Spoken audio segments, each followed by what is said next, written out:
Inbounds pass comes into Jordan. Here's Michael at the foul line. A shot on Elo. Good! The Bulls win! They win! That was get the ball, Michael. Everybody get the out of the way. Go to the basket. Michael. Oh, my goodness! Oh, baby, what a sensational player!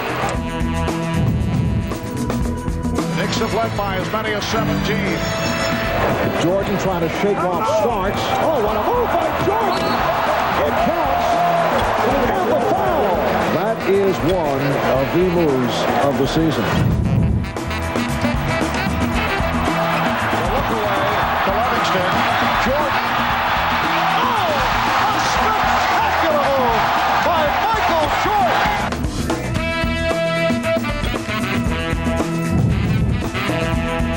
17 seconds from Game 7 or from championship number 6. Jordan open. Chicago with the lead. The Chicago Bulls have won their 6th NBA championship. Oh my God, that was real.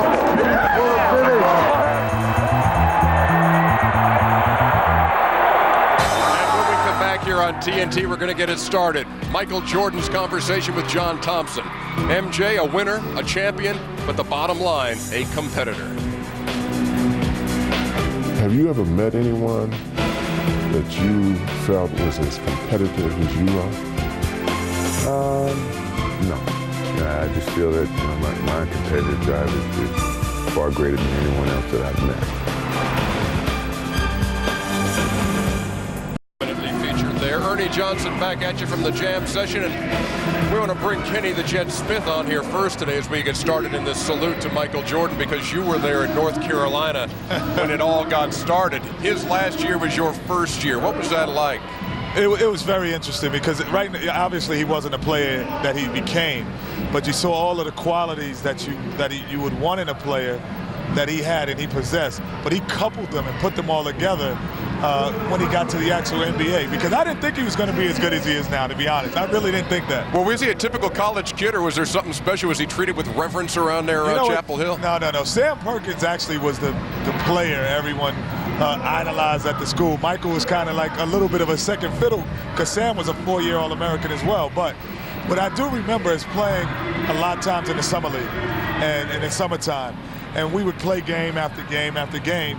And Michael would always, after the game, stand in the middle of the court while everyone would go get water. So we'd come back, he's still there. He's doing that after every game. So one day I was just like, Mike, why are you standing in the half court? He's like, because when everybody's off the court, I want to say that I'm still on the court more than anyone. So I was like, okay, let me stand in half court with Michael now. Like Mike. Exactly. He wanted to be like Mike. What do you say we get this thing started? The conversation between Michael Jordan and John Thompson, the former North Carolina legend and the longtime Georgetown head coach. You've had a lot of fantastic moments in sports. What's the greatest moment?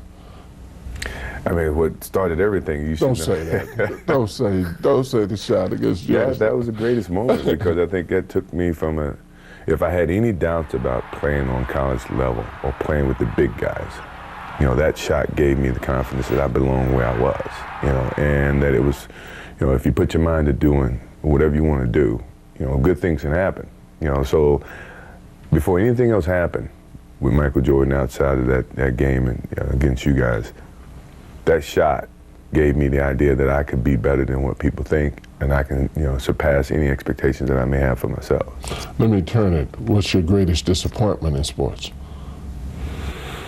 I haven't had any disappointments. I mean, sports is a tool that teaches, and it teaches you bad things. It can also teach you good things. It's how you perceive those things. I've looked at every experience that I've had, negative and positive, and taken that as a positive. If I wouldn't change anything, because I think it would alter some of the other things that happened. So when I look back, I can't say that I've had any bad things happen. Sure, I mean, you don't want bad things to happen, but you deal with bad things. You can't have good or without bad. When you look back at your career, particularly in the NBA, when you started off in the NBA, you did a lot of exceptional things yourself individually. Right. And then later on, 96, 98, you guys start really winning championships. Right. Evaluate the difference in the two. Well, I even go back further. I mean, you come out of college, you got a lot of gifted talent and some knowledge from your coach, you know, and when you get to the pros, you have to blend that knowledge as well as your individual talent. And you don't know where you stand. You know, I came into the league thinking I was the last on the totem pole. That was my thinking. I didn't come in thinking I was on top. So I had to work my way past all my teammates, and they're all guys within the league, to prove and establish myself as a basketball player. So, you know, I was gifted, I was talented, you know, I knew how to play the game. I didn't know how to play the game on the professional level. I had to learn that. And it took some years of learning, watching Magic Johnson, watching Larry Bird, see how they can play, you know, impact games when they're not scoring. Or, you know, they score 4 points, they still make the big plays down the stretch.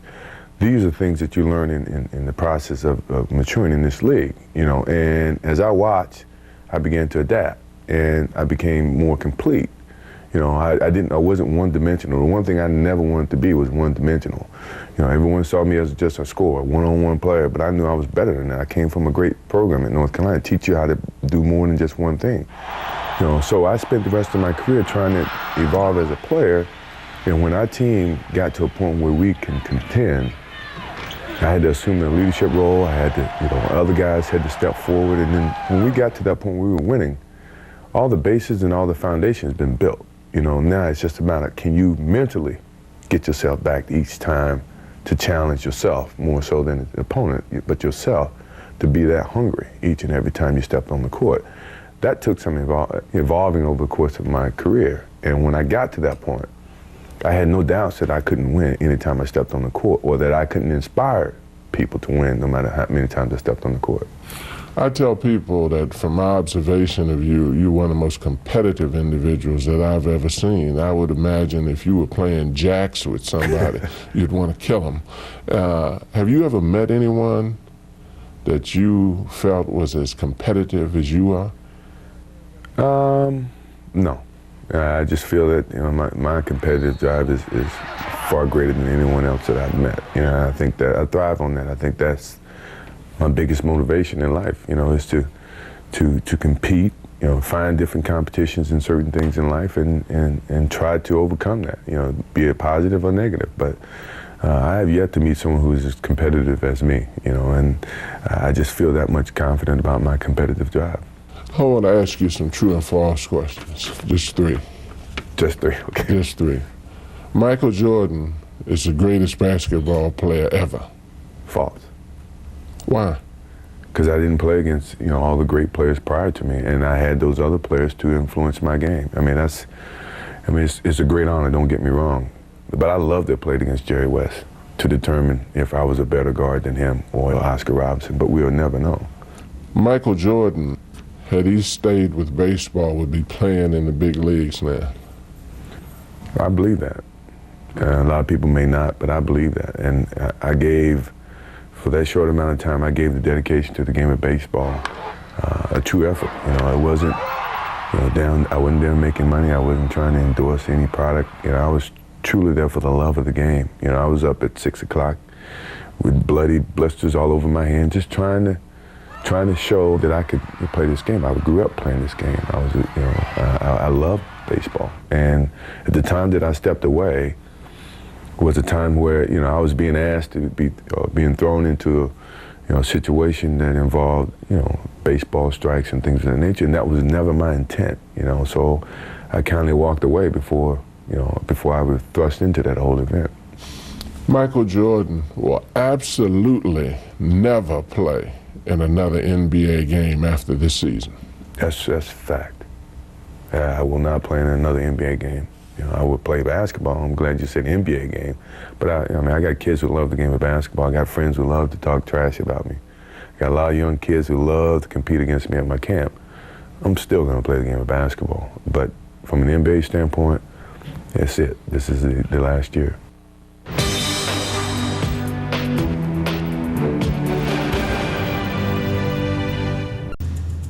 I seen him do things that you can't even dream about doing.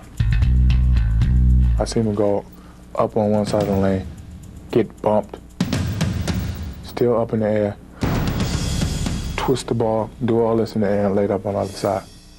People can't do that. One play really sticks out of my mind. I would never forget. I have it on tape at home. We playing New Jersey Nets. Michael get the ball, and he maneuvers inside, outside, around back. I mean, it was unbelievable and makes the shot. I mean, he's the greatest. I remember him getting the steal, tiptoeing, throwing it in, coming out of bounds, coming back inbounds. Then he turns his back, hits it off the glass, and gets the foul. Just watching him in motion was really exciting. You know, just seeing him shed those tears after winning that first championship. You know, he had let a lot of weight off his shoulders to be able to win a championship and be compared to some of the greatest players that ever played the game. I'll tell you a story that I think summed the whole thing up. When we was playing in Chicago, they switched and put John Stockton on it. He turned around and dunked on Stockton. So some guy got up and said, "Hey, Jordan, pick on somebody your own size." Next time down the floor, he dunked on Mel Turpin and went over and looked at the guy and said, "Was he big enough?"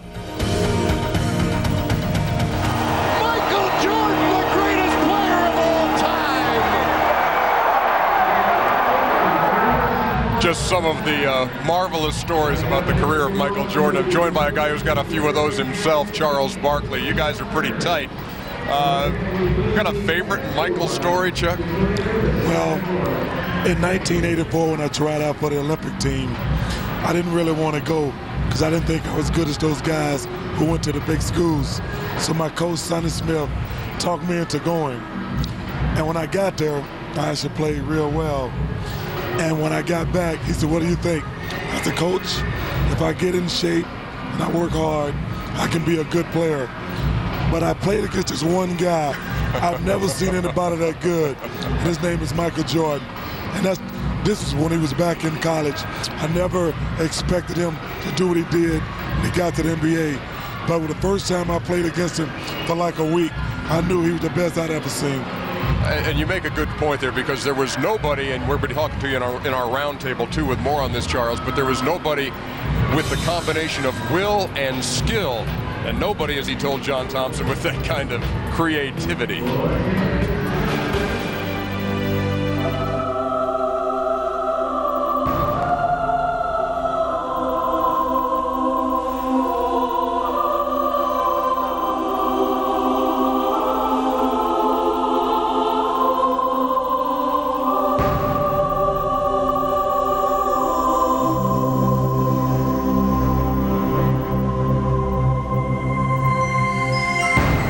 Let me ask you something, Mike. A lot of kids copy you, and a lot of things that you did were things that people had never seen before.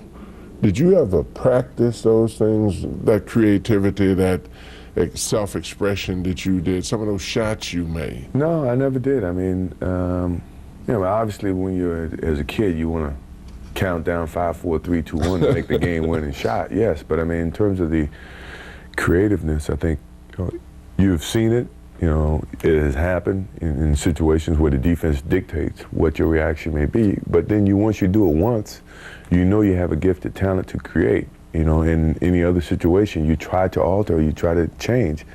But all it was the expansion of Elgin Baylor, Dr. J, all the guys who was creative before you. And I grew up watching them, so the vision was there. It's just the creativity expanded with my talent. What motivates you, fear or the feeling of wanting to conquer or be successful? What motivates me is the unknown. No one knows. You know, they can all speculate, but no one really knows. And you know, when you look at my career from high school all the way up through to the pros, no one knew what Michael Jordan was capable of. You know, and myself, I didn't know. You know, but I didn't let that stop me. You know, and I let that motivate me more so than anything. That, you know, as long as it's unknown, that means I have a chance. You know, and that's the way I pursued my whole career. Have you ever gone on the court and been afraid? No, I've never been afraid. I mean, obviously you're nervous, but afraid means you're not confident in your skills. I have total confidence in my skills, so I'm not afraid. Of all the rivalries which you've had, which is the toughest one you've ever had as an individual? As an individual, it was probably the Detroit Pistons. You know, when we were trying to get over that hump, you know, I mean, we had the battle. I wouldn't say fear, but intimidation. You know, because to some extent it got away from clean basketball, you know, the basketball that you grew up playing. It got to more where, you know, just one hard foul could end your career, basically. You got to overcome that intimidation factor to keep going to the basket, keep taking that shot, keep aggressively attacking them, you know. And I think as much as it was a battle, I mean, it was, once we accomplished that, it was unbelievable success. And no one else could challenge us that way, I didn't think, as a team or even as individuals, to a point where, you know, it bothered us. You know, that was good for us. That was good for me to go through that, and it only made me a tougher player. How about from a personal standpoint? All players have one player you play against that you say, hey, I enjoy playing against this guy and I'm looking forward to it and I just want to show him. It changed from player to player. Magic Johnson, obviously, because of his notoriety, and Larry Bird, his notoriety, that we had to get past them, or I had to get past them individually before I gain any credibility or can ever get into their ballpark. I had to win championships, I had to win MVPs, I had to make impacts on my team. So that became a challenge for me. Clyde Drexler, who, you know, in essence, we were compared, you know, we were, you know, viewed as being similar. I wanted to show the difference. I felt like it was no comparison, it was no closeness. It was totally a separation between he and I. Every time I battled with that notion in mind, you know, that I wanted to separate myself from him.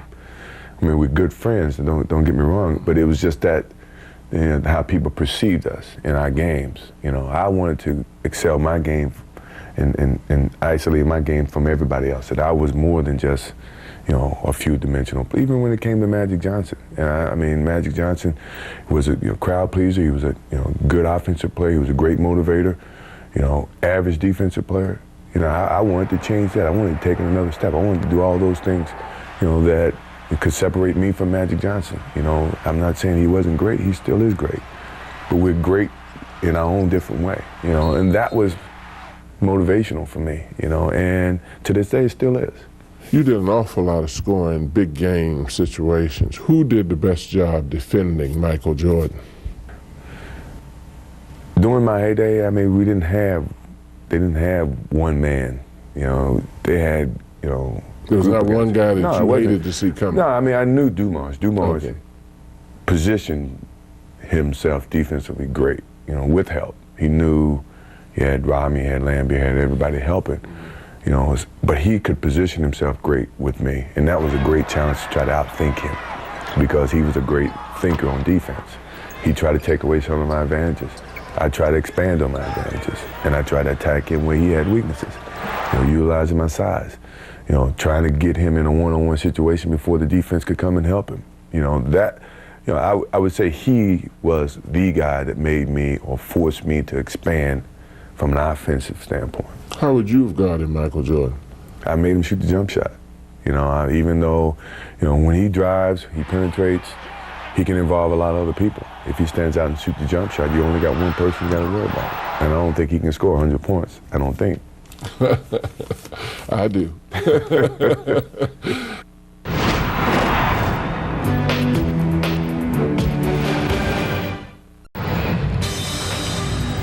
Back here at the jam session, where there is very little room to breathe today. I think everybody in Atlanta is in this place, showing off varying degrees of skill. And we welcome you back to All-Star Weekend here on TNT. Ernie Johnson joined now by Earvin Magic Johnson. And in that last segment, as we salute Michael Jordan, he's talking about using you as kind of a barometer and a measuring stick, and kind of, I need to improve this way, or I want to improve that way. I'll never be getting the notoriety unless I get those rings and that kind of thing. What's your reaction to that? Well, first of all, it's an honor to be used as a barometer when you talk about Michael Jordan. I think what happened was Larry Bird and I started it off, and we thought we had something special until this guy named Michael Jordan came into the league.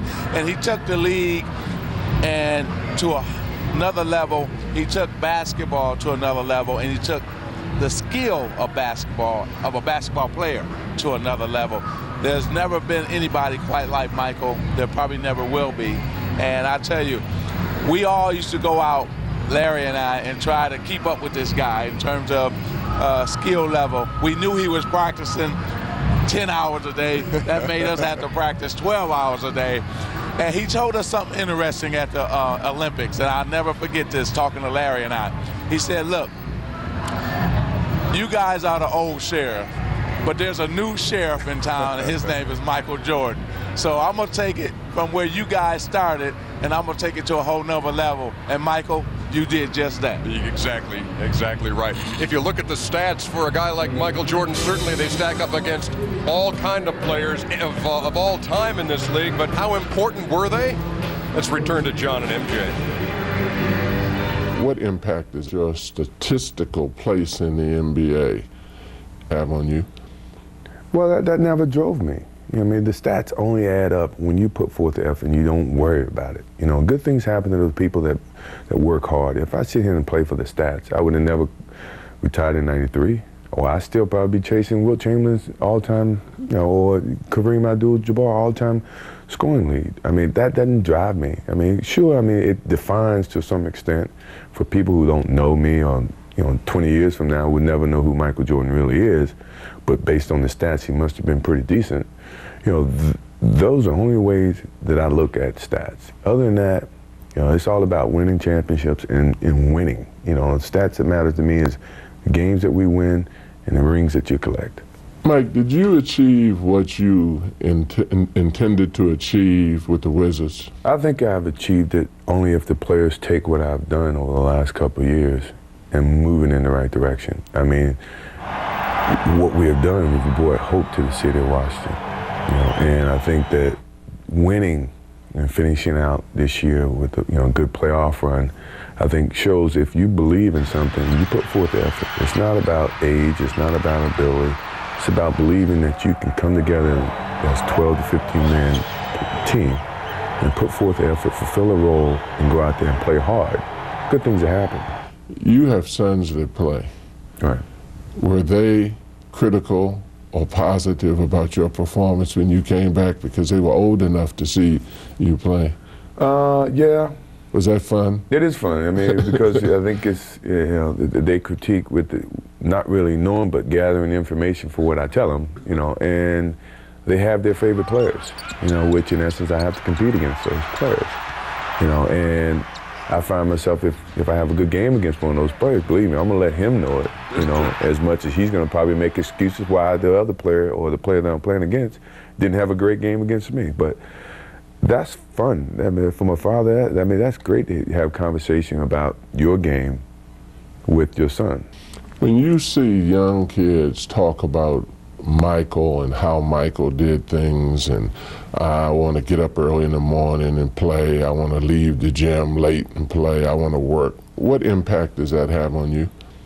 It's truly inspiration that, you know, my love has been seen, my love has been passed on, my obligation to the game of basketball has been fulfilled because someone did that to me. In turn, I'm doing that for other players and for the game of basketball. I look at yourself and Jerry Rice. Have you guys extended the life expectancy of an athlete? Yeah, I think we have. I think there's some truth to that. I think two things have to come in place. You gotta have true love for what you're doing, and you have to be very lucky in terms of health. You know, if you have both of them, then you can extend, you can play as long as you want, because you got to put forth the effort. I mean, when you look at Jerry's a great friend. I think our careers parallel a lot. He's a couple years older than me. I remind him of that. But his desire to be the best at what he does keeps him pushing, not just during the season, but, you know, during the off season, or physically preparing himself for a season and mentally finding ways to challenge himself, or listen to the naysayers as motivation, things of that nature, and staying healthy. And if you can do that, then, you know, yeah, you can extend the longevity of someone's career, you know, but if you take it for granted, you can't. You know, I don't think either one of us take what we have done and what we love for granted.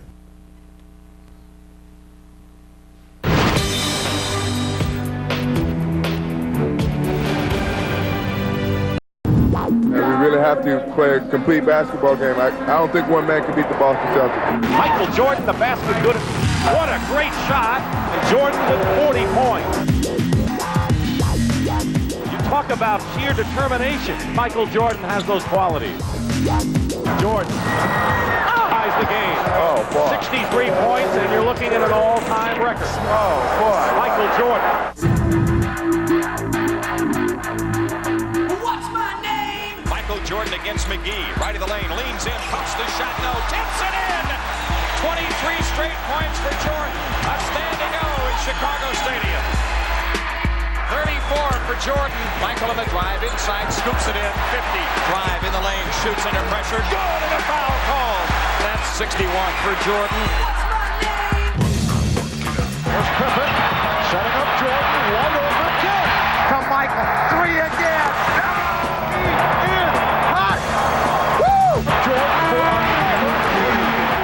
Jordan is fired to it. Oh, no! Here's Jordan for 3. Yes! Did you see that look? This is the greatest performance maybe ever. Ladies and gentlemen, check it out, Jordan. Michael comes back to New York City. He loves playing in this gym. Check it out. Michael Jordan off to the fast start, this time for the pull-up. And he is on fire. Jordan off the turnover. Puts the move on, starts, yes! And it counts. Michael Jordan. Michael Jordan has 55. And that is a high for the NBA this season. Now the big story here tonight concerning Michael Jordan's physical conditions. He is suffering from flu-like symptoms. You wonder just how much, how long, and how hard he'll be able to go. Michael Jordan continues to blaze away, illness or not. Demanded the ball. Back Michael. Open three. Yes!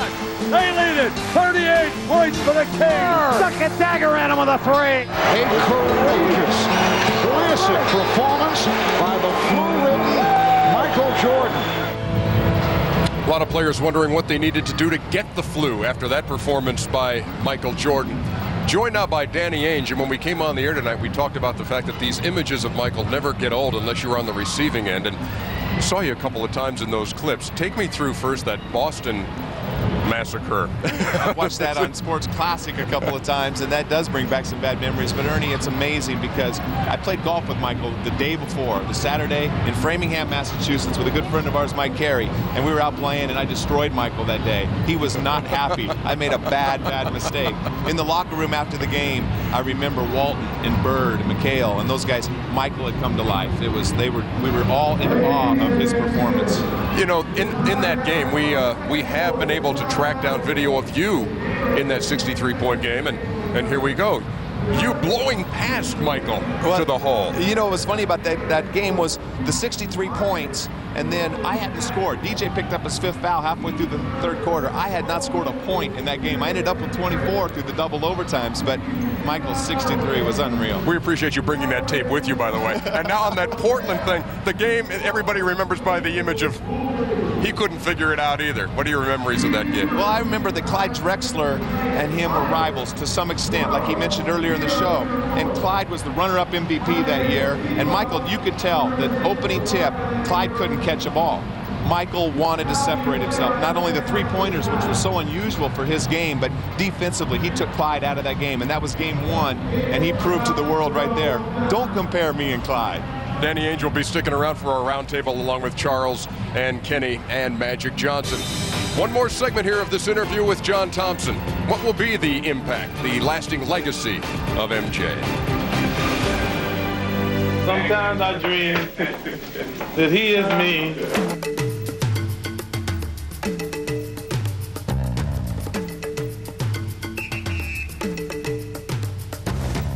Sometimes I dream that he is me. You got to see that's how I dream to be. I dream I move, I dream I groove. Like Mike, if I could be like Mike. Nobody in the world will cover my main man, Michael Jordan. Michael Jordan! What'd you expect? Elmer Fudd? I'm not going to sing. When did you first realize that no matter where you went, what you would do, you were known? And what impact did that have on your lifestyle? I started taking trips with Nike.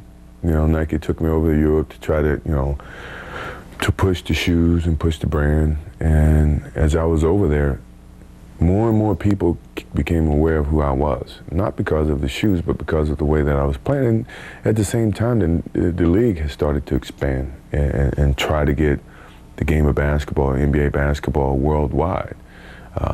And the Dream Team, blew it wide open. I think that was when, I couldn't go anywhere in the world and walk the streets. I used to could go to Paris or, Milan or somewhere like that and just walk the streets and no one would know. I can sit outside and, with my family or friends and whatever and just enjoy it. But ever since, the Dream Team, things have just totally gone berserk. I mean, no matter where I go in Europe, it's no different than the States. How difficult has it been being Michael Jordan? It's been difficult, but it's got its advantages and disadvantages. I mean, the advantages outweigh the disadvantages, no matter how you look at it. And the inspiration that I try to pass on, the admiration that I gain back, I wouldn't give that away for nothing. As you leave the game, what message do you want to leave to young athletes that are coming on? Be true to the game, because the game will be true to you. If you try to shortcut the game, then the game's going to shortcut you. If you put forth the effort, good things will be bestowed upon you. That's truly about the game. And in some ways, that's about life, too.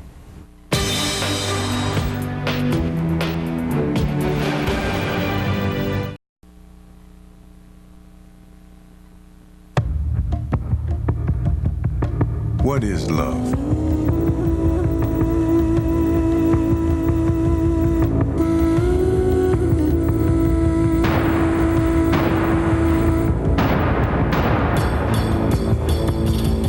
Love is being a rookie.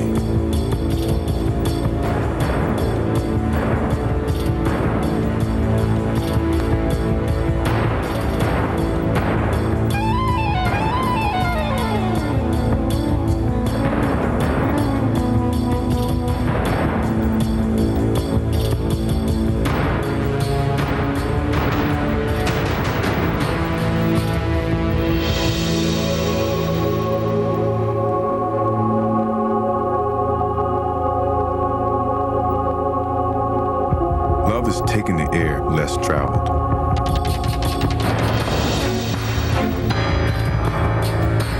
Love is wearing a new pair every game.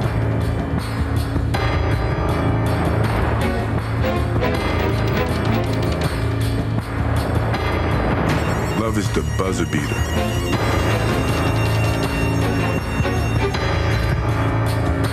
Love is dropping 69.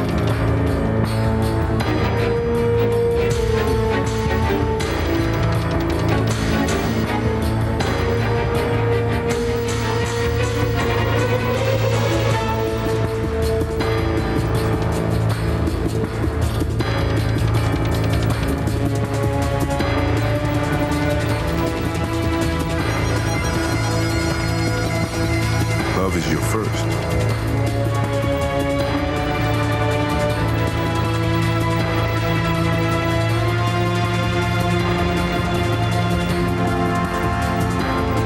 Love is a three-peat. When I lose the sense of motivation and the sense of to prove something as a basketball player, it's time for me to move away from the game of basketball.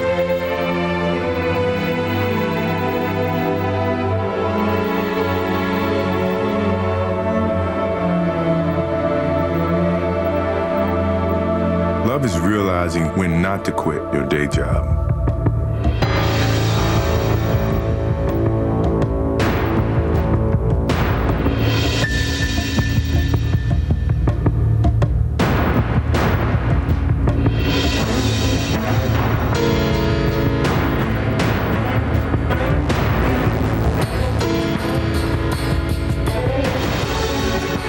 Love is silencing your critics.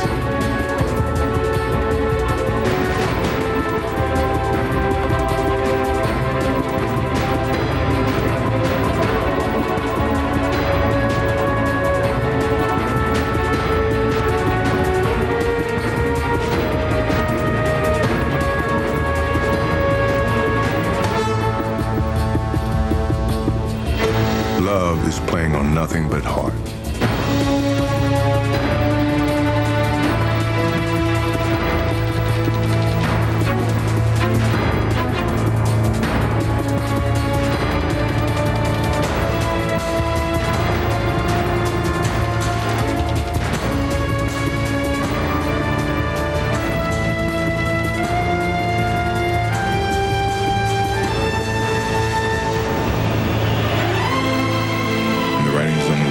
Take it and walk away with your head held high and move on. Thank you, Chicago.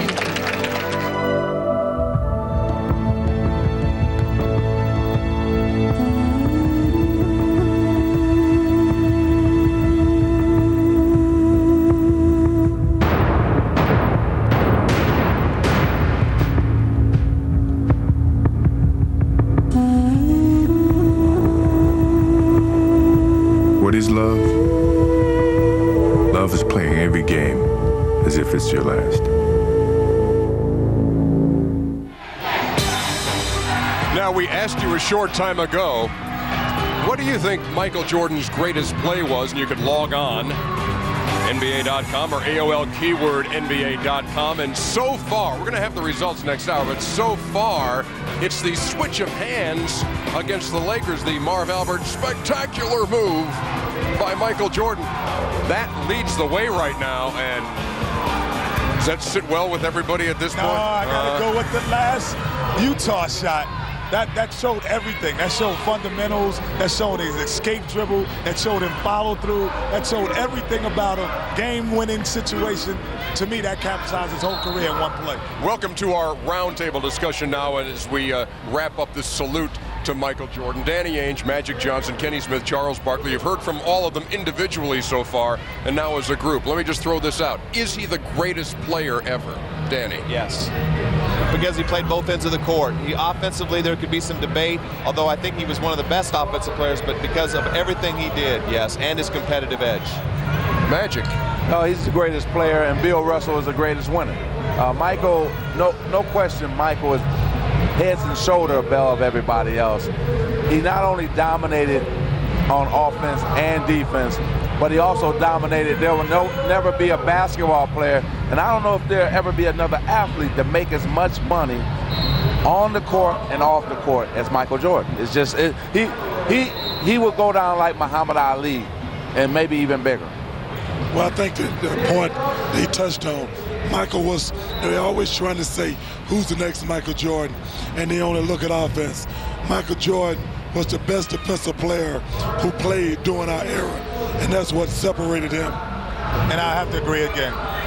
The domination everywhere. There's no players today, like Charles just said, that can dominate a game without scoring 30. There's been games where Michael didn't score 30, but dominate the game from defense, assist. Because that one year he played the point guard position. People forget that as well. So the assist as well and the defensive end, total package. By the way, Charles, you're going to be all right here with the voice? No. Yeah. No. You have to yell and scream the whole time. Ernie. It must have been the rookie game. He was yelling and screaming at that. Have Charles whisper in Kenny's ear and every answer he has. And then, Kenny, you can relay it to everybody. We hear so much about the great will to win that Michael had. In the ratio of will and skill, I mean, how did that work out for him? It's a combination of both. You have to have both. You know, the will to win, what drove him. And then the skill level is what made him.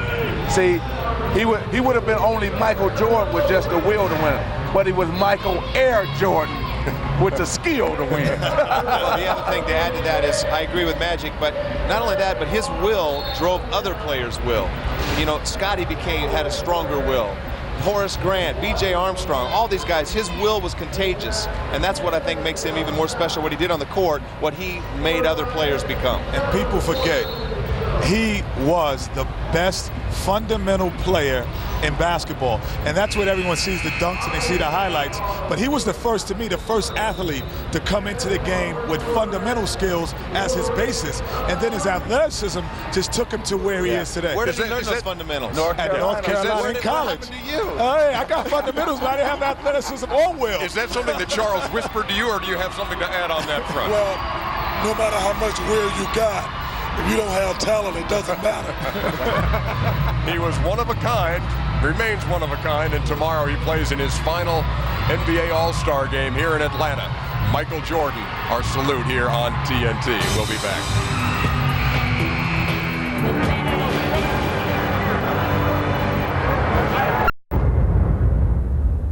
Hi, my name is Michael Jordan. I want you to take a trip with me and discover the secrets that I've known for many years.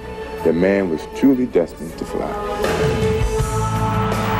North Carolina, it's our Michael Jordan. If I get the ball, you're at mercy. There's nothing that you can say or do about it.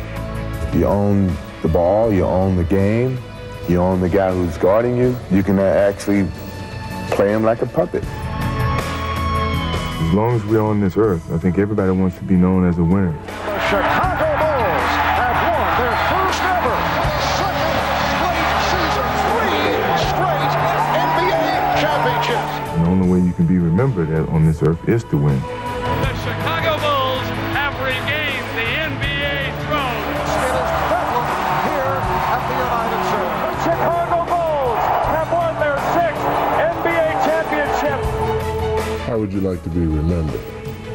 As a winner that sacrificed every aspect of this game for that sake of winning, you know, and it would do anything to cover holes of a team or a player so that we can win. And I truly love the game of basketball. I truly love the game. I wouldn't be playing if I didn't love the game. It's truly for the love of the game of basketball.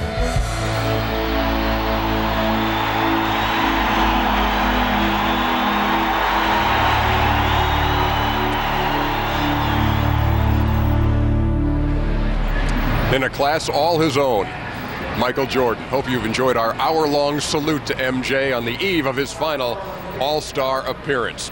We're just getting warm here tonight, ladies and gentlemen. We've got another hour to go of a special All-Star preview. Magic Johnson, Charles Barkley will stick around for that. And we invite you to stick around here at the Jam Session in Atlanta, where it's All-Star Weekend and all roads lead to the Jam Session and Phillips Arena. We'll be back.